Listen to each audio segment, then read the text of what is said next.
semuanya, Assalamualaikum warahmatullahi wabarakatuh. Perkenalkan, nama saya Iswan Abisa, mahasiswa semester 4. Pada kesempatan ini, saya akan menyampaikan sedikit penjelasan mengenai analisis film dokumen Pesta Batik Kolonialisme di Zaman Kita berdasarkan studi analisis kasus masalah atau konflik sosial.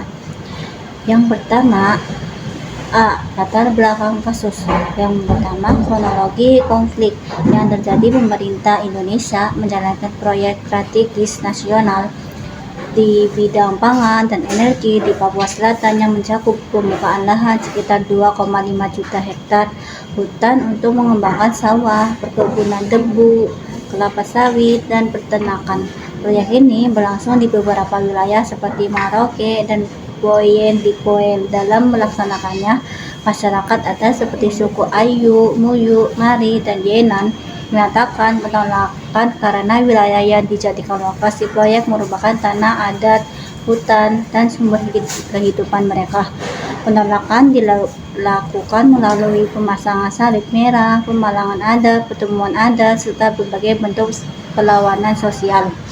Yang kedua, isu utama dari konflik ini adalah benturan antara kebijakan pembangunan ekonomi nasional dengan hak masyarakat adat atas tanah, hutan, dan ruang hidup tradisional mereka. Pemerintah melihat wilayah Papua sebagai kawasan strategis untuk mendukung ketahanan pangan dan energi nasional, sedangkan masyarakat adat memandang wilayah tersebut sebagian dari identitas budaya dan sumber kehidupan mereka. Yang ketiga, sumber masalah atau konflik. Perbedaan kepentingan antara pembangunan ekonomi nasional dan perlindungan hak masyarakat adat. Kurangnya perlibatan masyarakat adat dalam pengambilan keputusan alih fungsi hutan dan lahan adat menjadi kawasan industri, pangan, dan energi. Adanya dugaan intimidasi terhadap masyarakat yang menolak proyek, ketimpangan kekuasaan antara negara, perusahaan, dan masyarakat adat. B. Aktor identitas. Aktor pihak pemerintah dan perusahaan. Pemerintah Republik Indonesia, perusahaan perkebunan dan pengelola proyek pangan dan energi, aparat keamanan yang terlibat dalam pengamatan proyek, terus pihak masyarakat adat, Reki Woro, tokoh masyarakat Ayu, Willem Kimko, tokoh masyarakat Muyu, Yasinta Moyer, masyarakat Marit, Natalis Guer, Vicen Kuipolo, berbagai komunitas adat di Papua Selatan. Yang kedua, status posisi.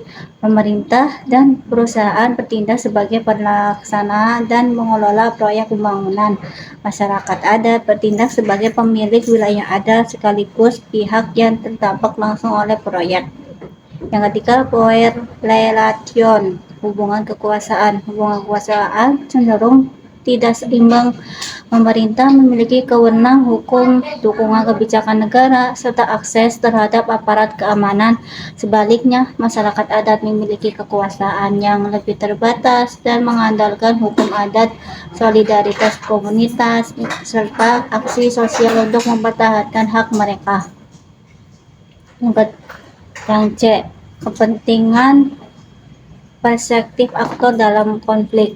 Pemerintah menganggap proyek sebagai upaya meningkatkan ketahanan pangan dan energi nasional, melihat manfaat lahan dari berbagai bangunan nasional. Masyarakat adat memandang hutan sebagai sumber kehidupan, identitas budaya, dan warisan leluhur, menganggap tanah adat tidak sekadar aset ekonomi, tetapi memiliki nilai sosial, budaya, dan spiritual. Yang kedua, keinginan aktor. Pemerintah dan perusahaan kelancaran melaksanakan proyek, manfaatkan lahan untuk kepentingan produksi pangan dan energi. Masyarakat adat, perlindungan atas pelestarian lingkungan dan hutan adat, pengakuan terhadap keberadaan serta hak masyarakat adat. Upaya aktor dalam mewujudkan keinginan. Pemerintah dan perusahaan menjalankan proyek pembangunan, melakukan survei dan pembukaan lahan. menggunakan regulasi dan dukungan institusi negara. Masyarakat adat memasang salib merah dan memalang adat, mengadakan pertemuan adat, melakukan kampanye, mengorganisasi gerakan sosial untuk mempertahankan wilayah adat. Proses terjadinya konflik. Kronologi konflik. Pemerintah menetapkan wilayah Papua Selatan sebagai lokasi proyek strategis nasional. Perusahaan mulai melakukan survei dan pembukaan lahan. Masyarakat adat mengetahui adanya rencana pengembangan proyek. Munculnya kekhawatiran akan hilangnya hutan, sumber mata pencarian, dan identitas budaya masyarakat. Melakukan penolakan melalui simbol adat dan aksi sosial. Terjadi ketegangan antara masyarakat, perusahaan, dan aparat yang mengawal proyek. Yang kedua, keberhasilan atau kegagalan aktor. Keberhasilan pemerintah. Proyek berhasil mulai dijalankan di beberapa wilayah, infrastruktur pendukung mulai dibangun. Kegagalan pemerintah, belum mampu memperoleh dukungan penuh dari masyarakat adat, muncul konflik sosial dan penolakan yang berkelanjutan. Keberhasilan masyarakat adat, berhasil menarik perhatian publik terhadap isu hak tanah adat, bangun solidaritas antara komunitas adat.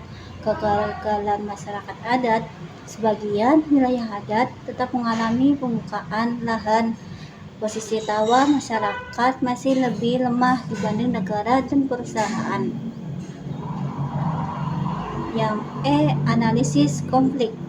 Konflik ini termasuk konflik sosial vertikal, yaitu konflik yang terjadi antara kelompok masyarakat dengan pihak yang memiliki kekuasaan lebih besar, yaitu pemerintah dan perusahaan. Berdasarkan teori konflik, akar permasalahan terletak pada perebutan sumber daya serta ketimbangan distribusi kekuasaan. Pemerintah berorientasi pada pembangunan ekonomi dan ketahanan pangan nasional, sedangkan masyarakat adat berorientasi pada perlindungan hak atas tanah, lingkungan hidup, dan keberlangsungan budaya mereka. Konflik juga menunjukkan adanya benturan antara pendekatan pembangunan modern dan sistem kehidupan masyarakat adat. Hutan bagi masyarakat adat bukan hanya sumber ekonomi, tetapi juga bagian dari identitas sosial, spiritual, dan budaya. Oleh karena itu, ketika hutan dialihfungsikan, masyarakat merasa keberlangsungan hidup mereka terancam. Penyelesaian konflik memerlukan dialog antara pemerintah, perusahaan, dan masyarakat adat. Pengakuan serta perlindungan hak tanah adat, melaksanakan prinsip musyawarah dan partisipasi masyarakat, kajian dampak sosial dan lingkungan yang lebih komprehensif, menerapkan pembangunan yang berkeadilan dan berkelanjutan. Kesimpulannya, konflik sosial di Papua Selatan terjadi akibat benturan kepentingan antara pembangunan nasional dan perlindungan hak masyarakat adat. Penyelesaian konflik harus mengedepankan musyawarah, keadilan sosial, serta penghormatan terhadap hak-hak masyarakat lokal agar pembangunan dapat berjalan secara berkelanjutan. Dan terima kasih semua pihak. Terima kasih. Wassalamualaikum warahmatullahi wabarakatuh.